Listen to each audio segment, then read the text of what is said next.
আমাদের এসইউসিআই কমিউনিস্ট দলের পক্ষ থেকে পশ্চিমবঙ্গে আসন্ন বিধানসভা নির্বাচনে 230টি আসনে আমরা প্রতিদ্বন্দ্বিতা করছি, আরও কয়েকটি বাড়বে। উত্তর দিনাজপুর জেলায় আমরা 8টি আসনে প্রতিদ্বন্দ্বিতা করছি। আমাদের এই 8টি আসনের যারা প্রার্থী রয়েছেন তারা সৎ, নির্ভীক এবং গণ আন্দোলনের শক্তি, সারা বৎসর শ্রমিক, কৃষক, মধ্যবিত্ত সাধারণ মানুষের দাবি দেওয়া নিয়ে সারা বৎসরই তারা লড়াইয়ে থাকেন। আমরা সর্বস্তরের মানুষের কাছে সেজন্য আবেদন করব যে আপনার দাবিকে উচ্চ কণ্ঠে বিধানসভার ভেতরে তুলে ধরতে এই এসইউসিআই দলের সৎ, নির্ভীক এবং প্রতিবাদী যে প্রার্থী তাদেরকে আপনার মূল্যবান ভোট দিয়ে নির্বাচিত করবেন। এই ভোটে আপনাদের মূলত কী দাবি রয়েছে? আমাদের দাবি রয়েছে, আপনারা জানেন যে এসআইআরের পর্বে সাধারণ মানুষ খুব বিভ্রান্ত এবং তাদের ভোটাধিকার থাকবে কি না তারা খুবই দুশ্চিন্তাগ্রস্ত। অনেকে মারাও গিয়েছেন আপনারা জানেন। ফলে আমরা দাবি করছি যে এই 2025 সালের ভোটের যে লিস্ট, ভোটের তালিকা, সেই তালিকা অনুযায়ী নির্বাচন করতে হবে। আর একজন বৈধ ভোটারকেও বাদ রেখেও ভোট করা যাবে না। এছাড়া আমাদের দাবি রয়েছে যে আপনারা জানেন শিক্ষা, পশ্চিমবঙ্গ সহ সারা দেশের শিক্ষা আজ ধ্বংসের মুখোমুখি। ফলে পশ্চিমবঙ্গে অলরেডি 8,207টি স্কুল উঠে গিয়েছে এবং সারা ভারতবর্ষে লক্ষাধিক স্কুল উঠে যাচ্ছে। এই শিক্ষা বাঁচানোর দাবিতে আমরা লড়াই করছি এবং যাতে আমজনতার শিক্ষা রক্ষিত হয়। এছাড়া আমাদের রয়েছে দুর্নীতি।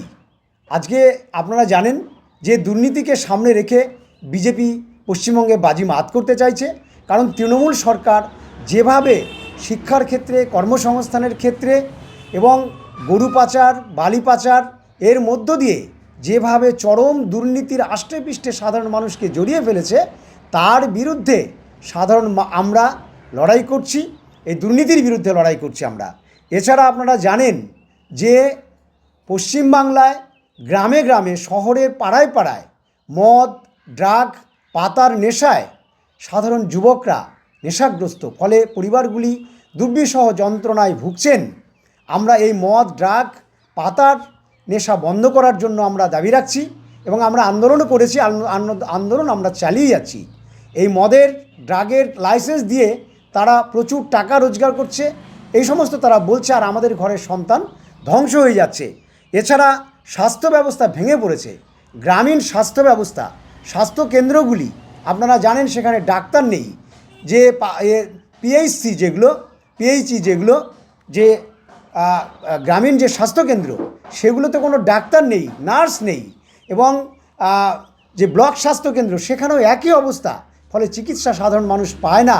ফলে স্বাস্থ্য ব্যবস্থার বিরুদ্ধে যে আমরা সাধারণ মানুষের দাবিতে, স্বাস্থ্য ব্যবস্থা রক্ষার দাবিতে আমরা আন্দোলন করছি।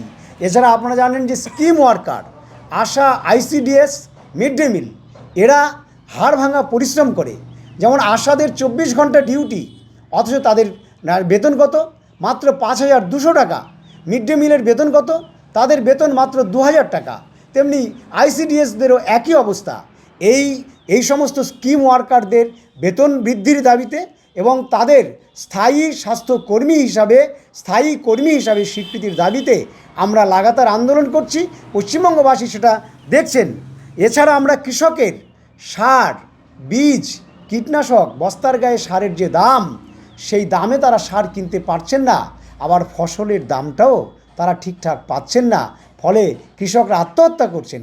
তার বিরুদ্ধেও আমরা আন্দোলন করছি। এই দাবিগুলো নিয়ে আমরা নির্বাচনে আমরা অবতীর্ণ হয়েছি। আমরা আশা করি মানুষ এর পক্ষে, এর সমর্থনে ভোট দেবেন। এসইউসিআই দলকে আমরা চিনি একটা আন্দোলনের দল হিসাবে, কিন্তু ভোটে নির্বাচনের সময় কিন্তু তার তেমন একটা প্রভাব আমরা দেখি না। এই বিষয়ে আপনি কি বলবেন? দেখুন, নির্বাচনের সময় সাধারণ মানুষ খড়কুটোর মতন ভেসে যায়। এই সরকারি যে দলগুলি, এরা পুঁজিপতিদের অর্থ আনুকূল্যে এরা টাকার ফোয়ারা ওড়ায় এবং তাদের যে গদি মিডিয়া রয়েছে, গদি মিডিয়ার প্রচার দিয়ে, টাকার ফোয়ারা দিয়ে সাধারণ মানুষকে বিভ্রান্ত করে তাদের ভোটকে ছিনিয়ে নেয়। ফলে সেই সাধারণ মানুষ তার নিজের ভোটাধিকার, তার নিজের নীতি নৈতিকতা মূল্যবোধের ভিত্তিতে রাখতে পারে না।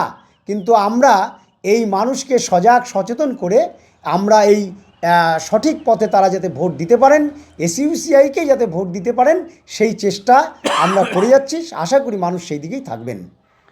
এবার এই যে 2026-এর নির্বাচন, এই নির্বাচনে আপনাদের মূল প্রতিপক্ষ কি তৃণমূল নাকি বিজেপি, কাকে মনে? দেখুন, আমাদের মূল প্রতিপক্ষ তৃণমূল আর বিজেপির মধ্যে শুধু পতাকার পার্থক্য, কিন্তু এরা দুজনেই আমাদের দেশের যে বৃহৎ পুঁজিপতি শ্রেণী তাদের সেবাদাস। ফলে দুজনেই ভোটে জিতে তাদের হয়েই পার্লামেন্টে বা বিধানসভায় আইন কানুন তাদের স্বার্থেই কাজ করে। ফলে আমাদের প্রতিপক্ষ এই দুজনেই, কারণ যেহেতু তারা দুজনেই পুঁজিপতিদের সেবাদাস, এরা জনস্বার্থে কাজ করবে না, তাই আমাদের প্রতিপক্ষ দুজনেই। না, চারিদিকে একটা অনেকেই বলে থাকেন যে ডবল ইঞ্জিন সরকার হলেই রাজ্যে উন্নয়ন হবে, এই বিষয়ে আপনি কি বলবেন? দেখুন, ডাবল ইঞ্জিন সরকার উত্তরপ্রদেশে, আসামে, ত্রিপুরায় আরও বিভিন্ন রাজ্যে রয়েছে। আমরা সেখানে কি দেখতে পাচ্ছি?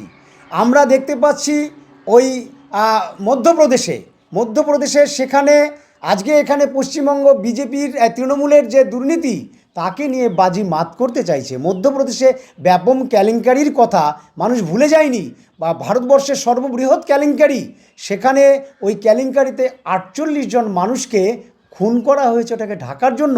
উত্তরপ্রদেশে চাকরি নিয়ে দুর্নীতি, এবং আসামে একই রকম অবস্থা।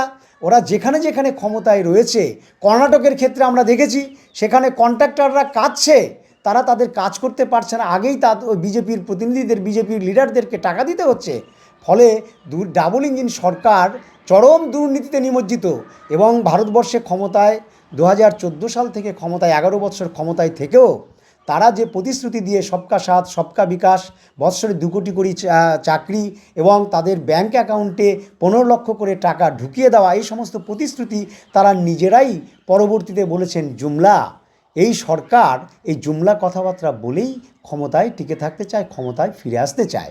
আপনাদের দল এসইউসিআই কমিউনিস্ট দল, এবং পশ্চিমবঙ্গে যারা দীর্ঘদিন ক্ষমতায় ছিল বামপন্থী দল, সেখানেও মূল দল সিপিআইএম মার্ক্সবাদী, এবং সেই সঙ্গে আরও কয়েকটি কমিউনিস্ট দল, তো তাদের বিরুদ্ধে আবার আপনারা প্রার্থী দিচ্ছেন, বিষয়টা কীভাবে আপনি বলবেন? দেখুন, বামপন্থী যে ভাবধারা, মার্ক্সবাদ লেনিনবাদকে ভিত্তি করে শ্রমজীবী মানুষের স্বার্থে যে কাজ করা, এই কাজ এই সিপিআইএম পরিচালিত যে বামফ্রন্ট সরকার তারা করেনি।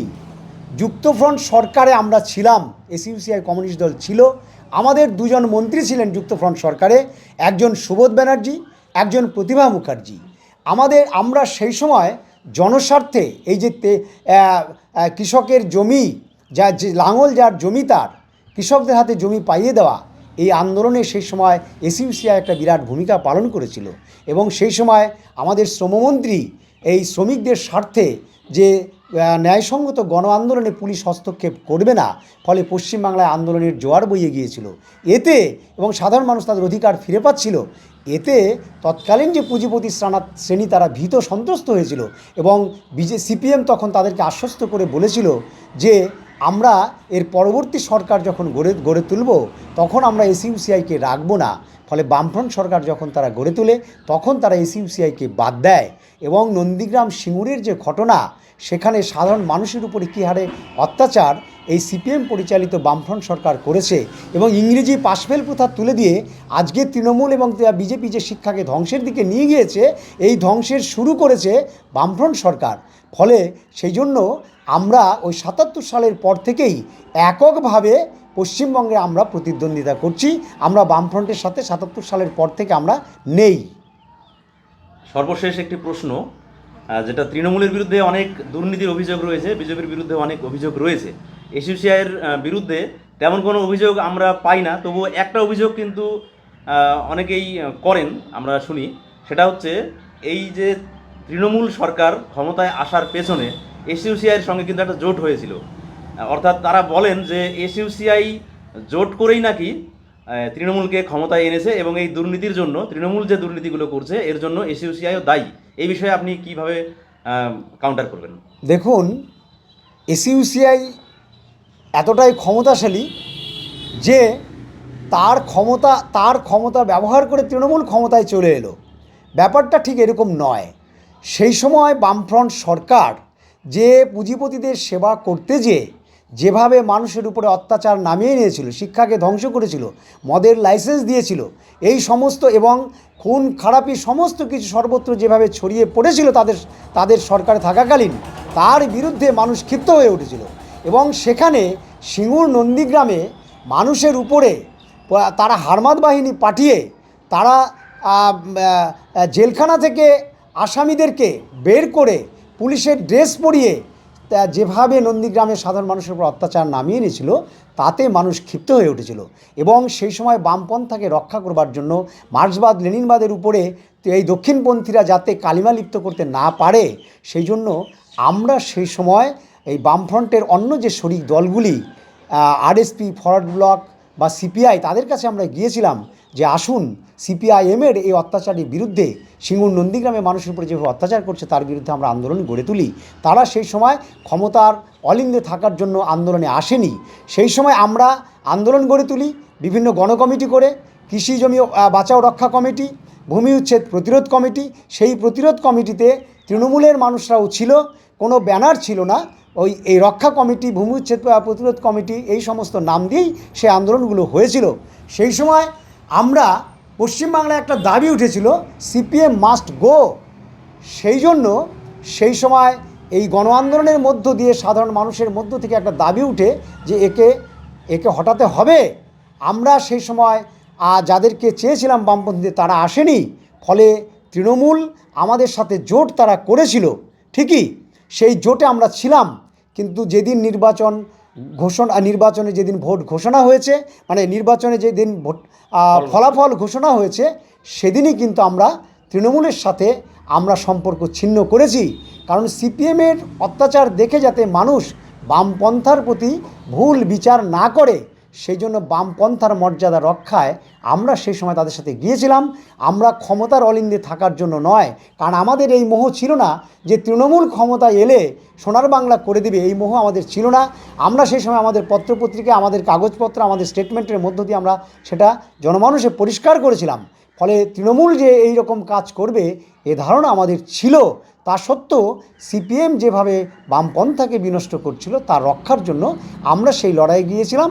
এবং সেই দিনই আমরা ফলাফল ঘোষণার সাথে সাথে আমরা সম্পর্ক ছিন্ন করেছিলাম। আমাদের শিক্ষামন্ত্রী দিতে চেয়েছিল, আরও বিভিন্ন মন্ত্রিত্ব দিতে চেয়েছিল, আমরা কিন্তু যাইনি। ফলে ক্ষমতার লোভে আমরা কিন্তু তাদের সাথে জোট করিনি। আন্দোলনকে বাঁচানোর জন্য, মার্ক্সবাদকে রক্ষা করবার জন্য আমরা সেখানে গিয়েছিলাম।